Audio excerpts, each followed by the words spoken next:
The daily program on day 1 has a line near the bottom. Complimentary scalp analysis, spa deck, 10 a.m. You figure it's a freebie. You go. 20 minutes later, you're sitting in a dim room with soft music. Someone is examining your scalp under a light, and before you leave, they've noted your concern areas, taken your cabin number, and suggested you come back for a treatment that's perfect for what you're dealing with. You say sure, why not? You're on vacation. That's step 1. The actual massage appointment is Thursday. You book the signature deep tissue, listed at $179. At check-in, they offer a hot stone enhancement, just $35, and aromatherapy for $15 more. Both sound good. You say yes to the stones. You're handed an intake form, areas of tension, skin sensitivities, what you're hoping to get from the session. The therapist will read this before she comes in. The treatment is excellent, genuinely. The therapist is skilled, the room is quiet, the hour goes fast. She mentions a couple of products by name during the session, the oil she's using on your shoulders, the balm on your feet, but it's woven into conversation so naturally it barely registers as anything. Afterward, she doesn't walk you to the hallway. She leads you to a small room off the main corridor, quiet, softly lit, and lays out the products she used. She picks up a serum and explains what it does for the specific concern areas you mentioned on your intake form. Based on what I noticed, your skin is really responding to this one. You think she just spent an hour taking care of me. She's a ship employee. This is her professional recommendation. Here's what's actually happening in that room. The therapist doesn't work for the cruise line. She works for One Spa World Holdings, a publicly traded hospitality company that grew out of Steiner Leisure, now operating the spa under a concession agreement.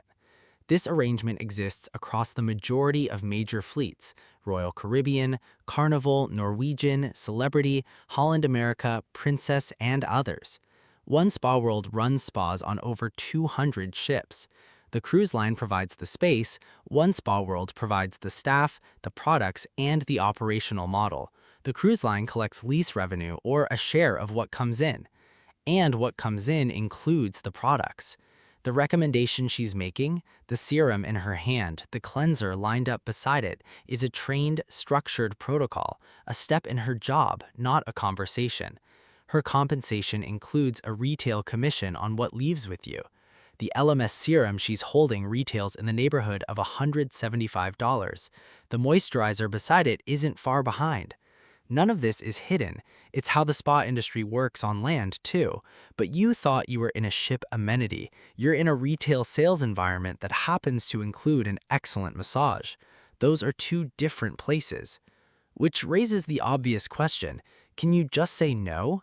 Yes, nothing goes on your folio without your consent, but consider the architecture of the moment. You're relaxed, genuinely physically relaxed, in a dim, quiet room with someone who just spent an hour paying close attention to you. The rapport is real. Declining requires an active choice at a moment engineered to make yes feel easy and no feel slightly awkward. It's not a hard sell, it's a warm close. And warm closes work precisely because they don't feel like closes. So you leave with one product, maybe two. The folio math, $179 for the massage, $35 for the enhancement, around $33 in automatic gratuity at 18%, added at the time of service, not at checkout, and $175 for the serum. You didn't feel pushed at any point. The total is $422. Skip the product, $247. Say yes to the starter regimen, the bill crosses $590 without anyone raising their voice. The port day discount brochure is worth a second look, too. On days when the ship is in port and a portion of passengers leave, the spa posts 20 to 30% off listed prices. That discount is real. But the baseline exists knowing those discounts will be offered, and a discounted treatment delivers you to the same consultation room at exactly the same rate. A 25% reduction on the massage doesn't touch what follows it. The discount gets you in the chair. The chair is the beginning, not the end. By the time you're back in your cabin, tomorrow's daily program has already slid under your door. And there it is, near the middle of the page. Skincare Seminar, 10 a.m. Spa Deck, complimentary. You think, a nice activity for a slow sea day. Here's what you're actually looking at. The seminar is a customer acquisition event. A therapist stands at the front of a small room and delivers a genuinely informative talk. Sun damage, collagen loss, the effect of ocean air on your skin's moisture barrier, real information delivered warmly and well. At the end, there's a product table and an offer to book follow-up appointments. And you've been inside this particular sequence since the moment you walked into that scalp analysis on day one. That complimentary consultation captured your cabin number, your name, and a profile of your stated concerns. The follow-up invitation before you left the chair was the handoff from acquisition to conversion. The seminar in tomorrow's program is the same mechanism and different clothes. You've been moving through a professionally designed funnel since you picked up that first daily program. On a ship carrying 4,000 passengers, even a modest spa visit generates significant volume across a 7-day sailing. The spa occupies a relatively small footprint and consistently produces some of the highest revenue per square foot on the vessel. One Spa World runs this model across over 200 ships simultaneously.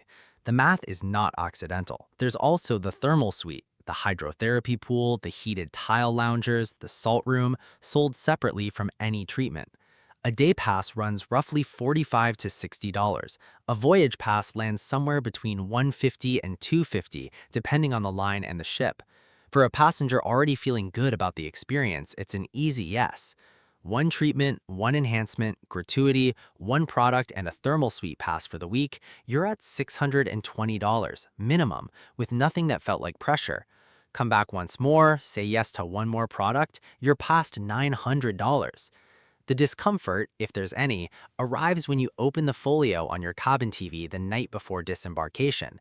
The number is right there, completely accurate, every line of it a choice you made. Nobody pushed you, the funnel just ran. And here's the thing worth sitting with. The spa is genuinely good at what it does. The treatments are skilled, the products are often quality, the therapists are professionals doing their jobs well. What makes the choreography interesting is precisely that it works so cleanly. It doesn't need to be aggressive because it doesn't need to be. The whole sequence is engineered to feel like pampering while functioning as a very effective revenue operation. The two things are not in conflict. That's what makes it elegant. The next time you see complimentary scalp analysis in the daily program, you'll recognize the door you're being invited to walk through. You might still walk through it. The massage might still be worth every line on that folio, but you'll do it knowing both things at once, the experience you're having and the sequence you're inside. That's the insider view. The complimentary consultation is not a ship perk. It is the opening move of a professionally designed acquisition sequence that ends 3 to 5 pleasant interactions later at your folio. That's another one for the cruise files.